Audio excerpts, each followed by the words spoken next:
सभी भक्तों को जय बाबा की।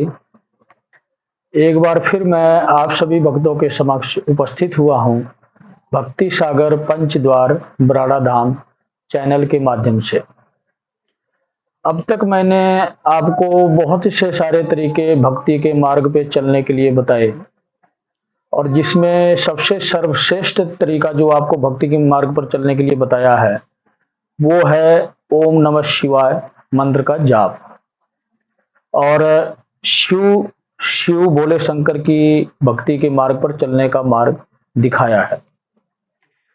तो आप लोगों ने शायद सुना भी हो और आप लोगों को पता भी होगा कि ओम नमः शिवाय मंत्र एक बहुत ही सर्वश्रेष्ठ मंत्र है और बहुत ही महान मंत्र है। हम तो यही जानते हैं कि ओम नमः शिवाय मंत्र से बड़ा मंत्र आज तक कभी कोई बना नहीं है और ना ही इससे बड़ा मंत्र कभी कोई हो सकता है। सिर्फ ओम नमः शिवाय मंत्र ही एक ऐसा मंत्र है जिसमें सृष्टि के सारे नियम कानून सब कुछ इसी के अंदर ही आते हैं। नियम कानून का मतलब ये है कि शिव ही सर्वश्रेष्ठ हैं और शिव ने ही आगे कार्यभार दिया है विष्णु जी को और ब्रह्मा जी को सृष्टि की रचना करने के लिए और सृष्टि को चलाने के लिए। और इन्हीं त्रिदेवों के मिलान से ही ओम नमः शिवाय मंत्र का निर्माण हुआ है।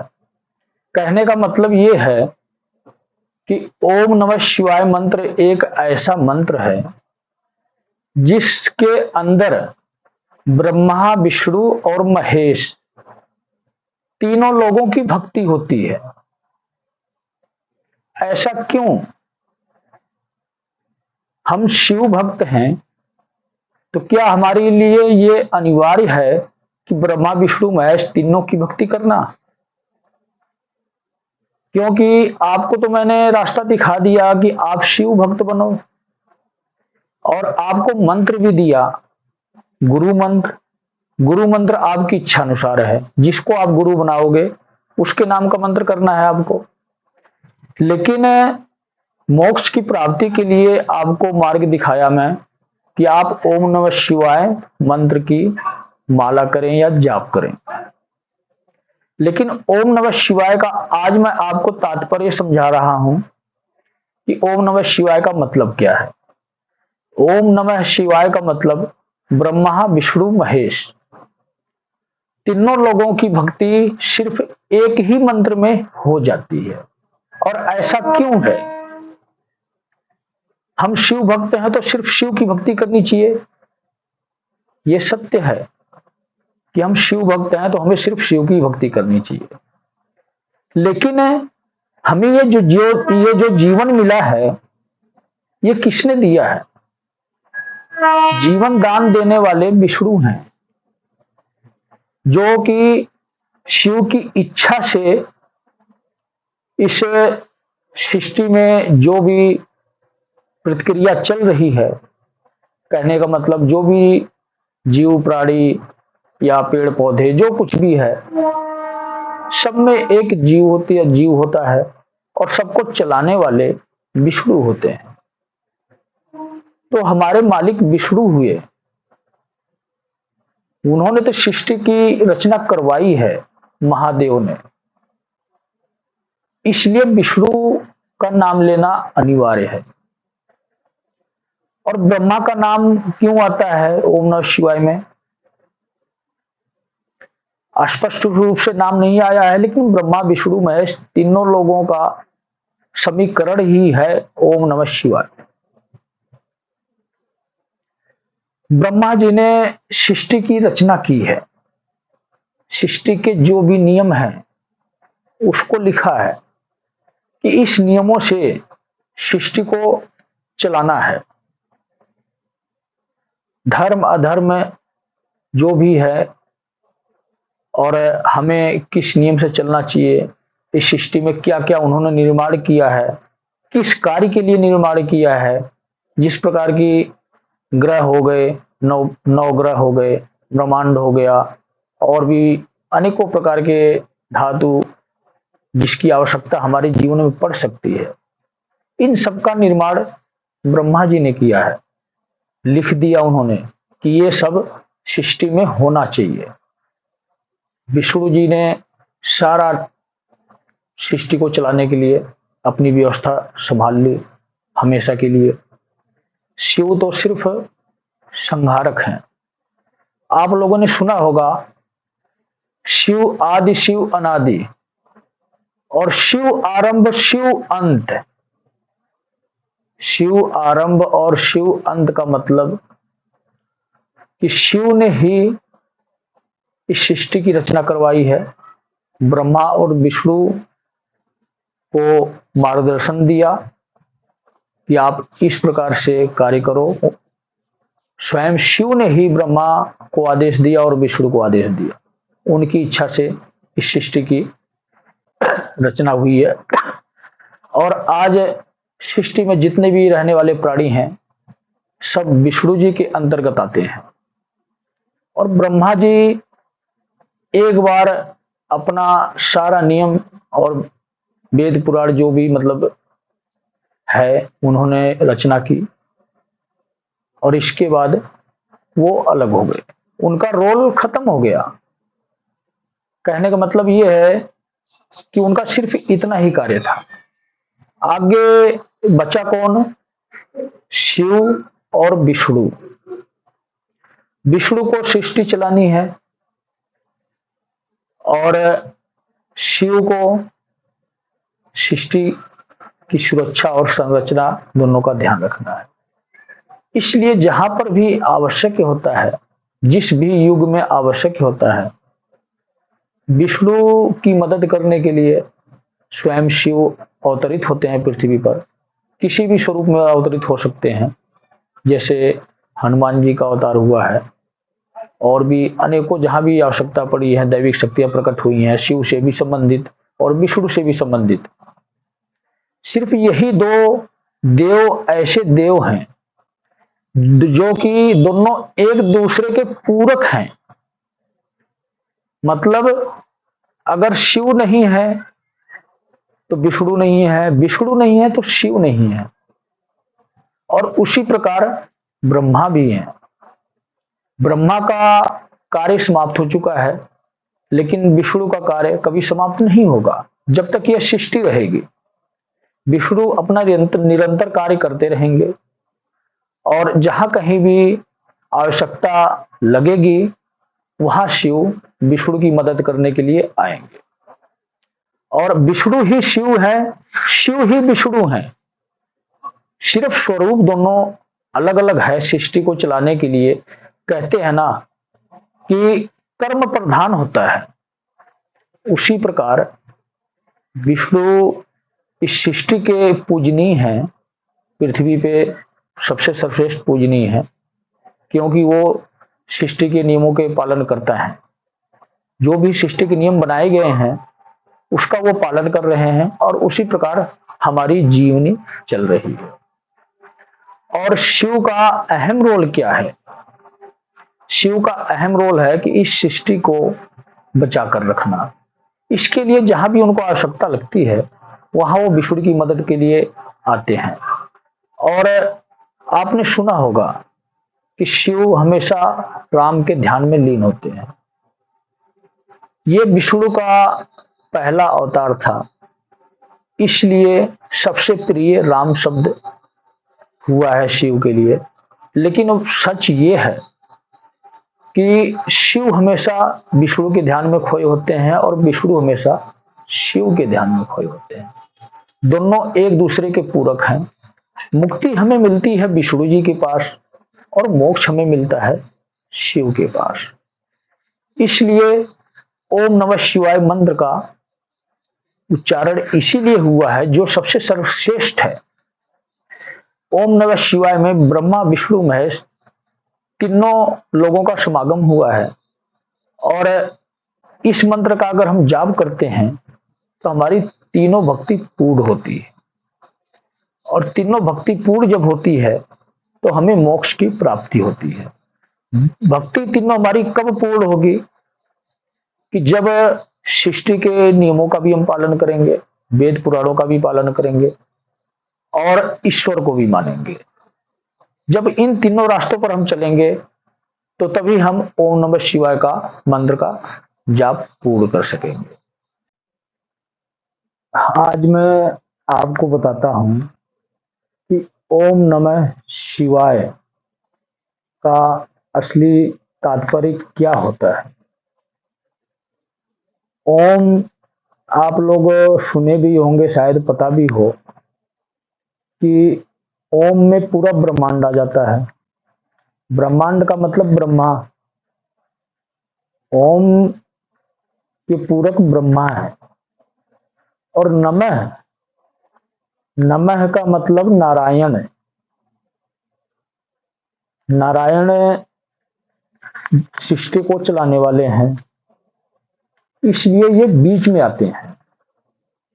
ब्रह्मा ने सृष्टि के नियम विधि विधान सारा लिखकर इनका काम खत्म हो गया, ये साइड हो गए, और बीच में आते हैं विष्णु, नारायण जिसको कहते हैं।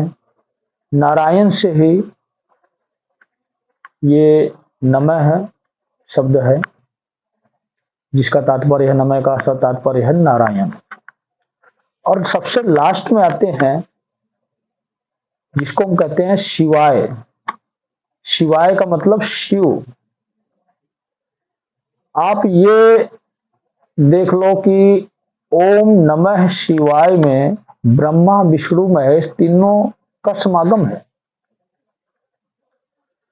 और शिव के ही ये तीनों स्वरूप हैं, शिव से ही प्रकट हुए हैं। और जब तक शिव के इन तीनों स्वरूप का हम जाप नहीं करते हैं, तब तक हमारा भक्ति कोई संपूर्ण होने की कोई संभावना नहीं होती है। अगर हम शिव से जुड़ी हुई शक्तियों का जाप करते हैं तो अनिवार्य है कि ओम नमः शिवाय मंत्र का भी जाप हमें करना चाहिए, क्योंकि ओम नमः शिवाय मंत्र ही एक ऐसा मंत्र है जो सबसे सर्वश्रेष्ठ माना गया है। बाकी जितने भी मंत्र बने हुए हैं, इन्हीं तीनों शब्द से ही निकले हैं। इन्हीं तीनों शब्द से निकलने का मतलब क्या है?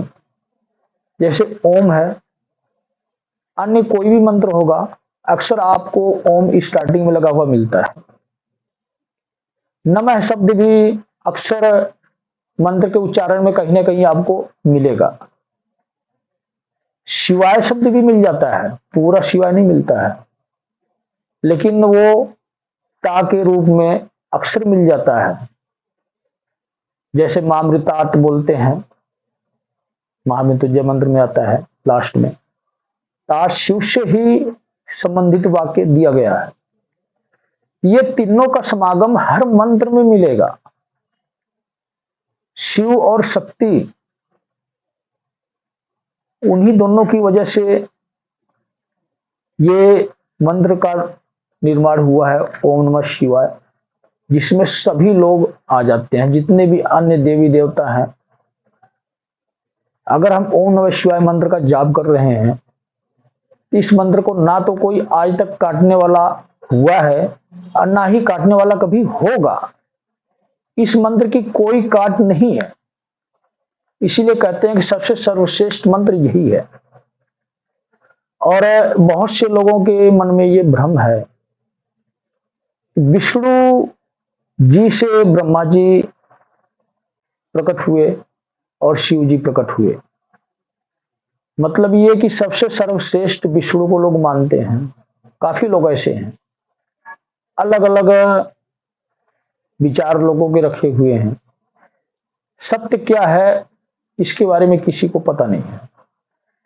कोई कोई लोग ऐसे हैं, संत ऋषि मुनि या ज्ञानी पुरुष भी हैं, जिनको पता है कि सत्य क्या है। लेकिन वैसे ही कुछ लोग भ्रमित भी हैं। आप लोगों ने यह भी सुना होगा कि शिव को ही तकरीबन लोग बोल देते हैं कि सत्यम शिवम सुंदरम, शिव ही सत्य है और शिव ही सुंदर है और शिव ही सब कुछ है, यानी कि सृष्टि का आधार शिव ही।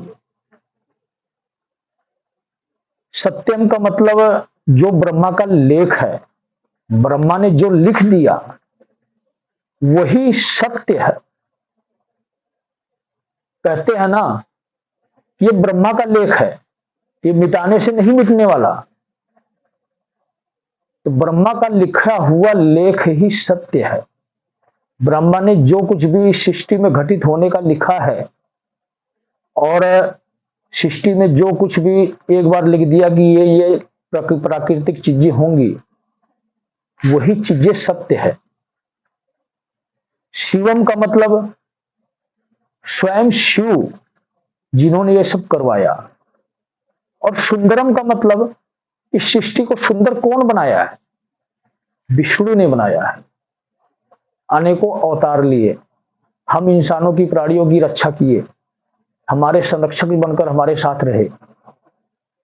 इसलिए सृष्टि की सुंदरता को बनाए के रखने के लिए विष्णु सर्वश्रेष्ठ हैं। इसीलिए हम कहते हैं सत्यम शिवम सुंदरम। इसी प्रकार हम कह देते हैं ओम नमः शिवाय। सब का तात्पर्य ये की होता है कि शिव के ही तीनों प्रतिरूप हैं, ब्रह्मा विष्णु महेश। आप ये भ्रमित ना हो, ये तीनों अलग अलग हैं। सिर्फ ब्रह्मा का कार्यभार समाप्त हो चुका है और शिव और विष्णु का कार्यभार चल रहा है। हम इन दोनों में किसी को भी चुन सकते हैं भक्ति करने के लिए। और देखो, कभी भी कंप्यूटराइज चीजों पर नहीं जाना चाहिए, जैसे कैमरा हो गया या फोटो हो गई। फोटो आपको अनेकों प्रकार की मिलेगी, क्योंकि बहुत से फोटो हमने भी देखे हैं कि जिसमें विष्णु को सर्वश्रेष्ठ दिखाया गया है, शिव विष्णु के चरणों में बैठे हैं, ब्रह्मा विष्णु के चरणों में बैठे हैं। तो फोटो किसी भी प्रकार से तैयार किया जा सकता है, लेकिन जो सत्य है वो सत्य ही रहेगा। इन तीनों में कोई छोटा बड़ा नहीं है। ये हमारी सोच छोटी बड़ी होती है। हमें जितना ज्ञान होता है हम उसी प्रक्रिया से सोचते हैं। तीनों शक्तियां एक ही हैं, स्वरूप तीनों के अलग अलग हैं। और स्वरूप क्यों अलग अलग हैं? इस सृष्टि को चलाने के लिए जिसकी जहां पर जैसी महत्व होती है, व्यवस्था होती है, उसी प्रकार से उसको नाम दिया जाता है और उसको कार्यभार दिया जाता है। जिस प्रकार इस देश को चलाने के लिए अलग अलग नेता, मंत्री, पुलिसकर्मी सभी लोग हैं, इसी प्रकार परमात्मा ने भी सृष्टि चलाने के लिए अलग अलग प्रकार के देवी देवता, अलग अलग पद दिया हुआ है। क्योंकि प्रक्रिया सारी एक ही होती है। हम इंसानों की भी प्रक्रिया वही है, हम भी उसी नियमों से चल रहे हैं। सिर्फ पृथ्वी लोक पे नाम अलग दिया हुआ है, नेता, मंत्री, पुलिस, अदालत, जो कुछ भी आप लगा लो, और परमात्मा के उसमें नाम अलग है, प्रक्रिया सब वही है। यहां पर झूठ भी चलता है पृथ्वी पर, लेकिन वहां पर झूठ नहीं चलता। वहां पर वही होता है जो सत्य होता है। इसलिए मैं आप सभी भक्तों को यही कहना चाहूंगा कि आप सभी लोग सबसे पहले नंबर पर ओम नमः शिवाय का जाप कभी भी ना छोड़ें। अगर आप गुरु नहीं बना सकते हो, गुरु नहीं बनाना है आपको, ना बनाएं। आंतरिक जाप करते रहें ओम नमः शिवाय, मानसिक जाप करते रहें, मन ही मन आप जाप करते रहें। कार्य करते, कहीं भी कुछ भी करते वक्त आप जाप कर सकते। सबसे सर्वश्रेष्ठ मंत्र और सबसे महत्वपूर्ण मंत्र ओम नमः शिवाय का है। अन्य मंत्र जितने भी बने हुए हैं वो सब हमारी आवश्यकता अनुसार और हमारी जरूरतों को पूर्ण करने के लिए उन मंत्रों का निर्माण हुआ है।